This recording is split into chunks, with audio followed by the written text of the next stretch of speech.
बिस्मिल्लाहिर्रहमानिर्रहीम, अस्सलाम वालेकुम। वेलकम टू माय चैनल दावत इस्लाम। मैं हूं आपका दोस्त शफकत अली ऑफिशियल। उम्मीद करता हूं कि आप सब लोग ईमान के आला दर्जे पे होंगे। सूरतुल निसा की आयत नंबर 32 का तर्जुमा, और जो कुछ अल्लाह ने तुम में से किसी को दूसरे के मुकाबले में ज्यादा दिया है उसकी तमन्ना न करो। जो कुछ मर्दों ने कमाया है उसके मुताबिक उनका हिस्सा है, और जो कुछ औरतों ने कमाया है उसके मुताबिक उनका हिस्सा। हाँ, अल्लाह से उसके फजल की दुआ मांगते रहो, यकीनन अल्लाह हर चीज का इल्म रखता है। सूरतुल निसा हाशिया नंबर 54। इस आयत में एक बड़ी अहम इखलाकी हिदायत दी गई है जिसे अगर मालूज रखा जाए तो इज्तिमाई जिंदगी में इंसान को बड़ा अमन नसीब हो जाएगा। अल्लाह ताला ने तमाम इंसानों को यकसा नहीं बनाया, बल्कि उनके दरमियान बेशुमार खासियतों से फर्क रखा है। कोई खूबसूरत है और कोई बदसूरत, कोई खुश आवाज है और कोई बद आवाज, कोई ताकतवर है और कोई कमजोर, कोई सलीमुल अज़ा है और कोई पैदाइशी तौर पर जिस्मानी नक़ूस लेकर आया है।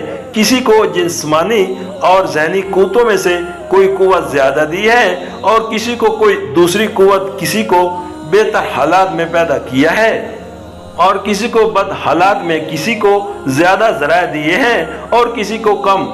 इसी फर्क व इम्तियाज पर इंसानी तमन्ना की सारी गुनागानी कायम है, और ये ऐन मकातज़ाए हिकमत है जहाँ इस फर्क को इसके फितरी हदूद से बढ़ाकर इंसान अपने मसनूई इम्तियाजात का इस पर इजाफा करता है, वहाँ एक नोयत का फसाद रोनुमा होता है। और जहाँ सरे से इस फर्क ही को मिटा देने के लिए फितरत से जंग करने की कोशिश की जाती है, वहाँ एक दूसरी नोयत का फसाद बर्पा होता है। इंसान की ये ज़हनियत है कि जिसे किसी हसीयत से अपने मुकाबले में बड़ा हुआ देखे बेचैन हो जाता है। यही इज्तिमाई जिंदगी में रिस्क, हसद, रकाबत, अदावत, मुज़ाहमत और कशाकशी की जड़ है।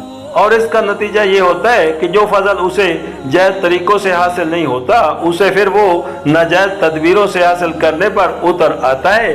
अल्लाह ताला इस आयत में इसी ज़नियत से बचने की हिदायत फरमा रहा है। इसके इरशाद का मुद्दा यह है कि जो फजल उसने दूसरों को दिया हो उसकी तमन्ना न करो, अलबत्ता अल्लाह से फजल की दुआ करो, और जिस फजल को आपने इल्म हिकमत से तुम्हारे लिए मुनासिब समझेगा अता फरमा देगा।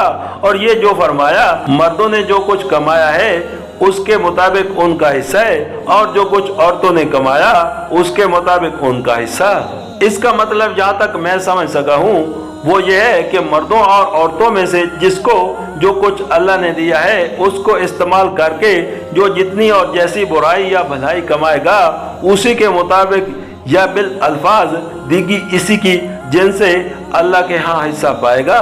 सूरतुल निसा की आयत नंबर 33 का तर्जुमा, और हमने हर उस तरके के हकदार मुकर्रर कर दिए हैं जो वालिदैन और रिश्तेदार छोड़ें। अब रहे वो लोग जिनसे तुम्हारे अहद व पैमान हो तो उनका हिस्सा उन्हें दो, यकीनन अल्लाह हर चीज पर निगरां है।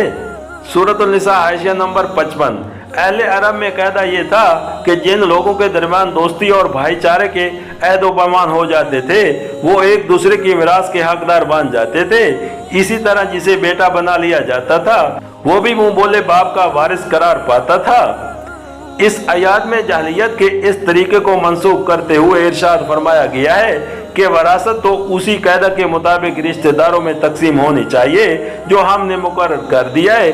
अलबत्ता जिन लोगों से तुम्हारे अहद व पैमान हो उनको अपनी जिंदगी में तुम जो चाहो दे सकते हो।